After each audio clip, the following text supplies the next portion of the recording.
4 वर्षाच्या प्रतीक्षेनंतर नगर परिषदेच्या निवडणुका आता होत आहेत। या निवडणुका ज्या आहेत 2 डिसेंबर म्हणजेच उद्याच्या दिवशी होत आहेत आणि या निवडणुकीसाठीची जी तयारी आहे ती तयारी आता जोरदार सुरू आहे।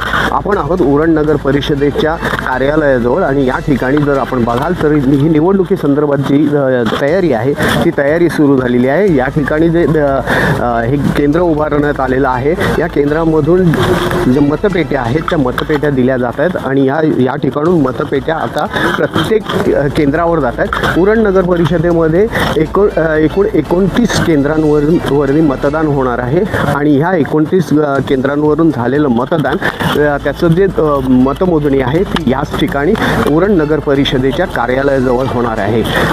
एकंदरीत जर बघितलं तर 72 उमेदवार आहेत आणि हे 72 उमेदवार आपलं नशीब आजमावत आहेत। यामध्ये 4 उमेदवार जे आहेत ते नगराध्यक्ष पदासाठी आपलं नशीब आजमावणार आहेत आणि हे जर पाहिलं तर पहिल्यांदाच असं घडते की अपक्ष उमेदवार सुद्धा आपलं नगराध्यक्ष पदासाठीचं जे नशीब आहे ते आजमावत आहेत आणि यामध्ये 3 तारखेला जे आहे ते 3 तारखेला लगेचच 2 तारखेला मतदान झाल्यानंतर 3 तारखेला जो निकाल आहे तो निकाल जाहीर करण्यात येणार आहे आणि त्यामुळे तात्काळ दुसऱ्या दिवशीच या सर्वांचं नशीब जे उजळलं आहे की त्यांना यश प्राप्त झालं नाही हे लगेच दुसऱ्या दिवशी समजणार आहे आणि त्यासाठीची जी तयारी जी आहे ती नगर परिषद असो किंवा पोलीस यंत्रणा असो किंवा इतर सुरक्षा यंत्रणा असो यांच्यामार्फत करण्यात येत आहे।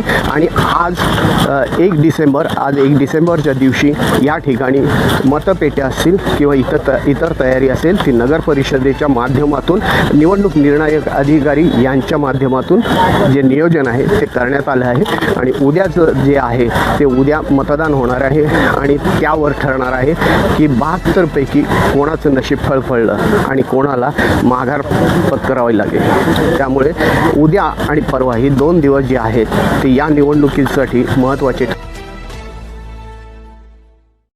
महाराष्ट्रातील सर्व जिल्ह्यातील ताज्या घडामोडी जाणून घेण्यासाठी नवराज्य चॅनलला सबस्क्राईब करा आणि दाबा बेल आयकॉन।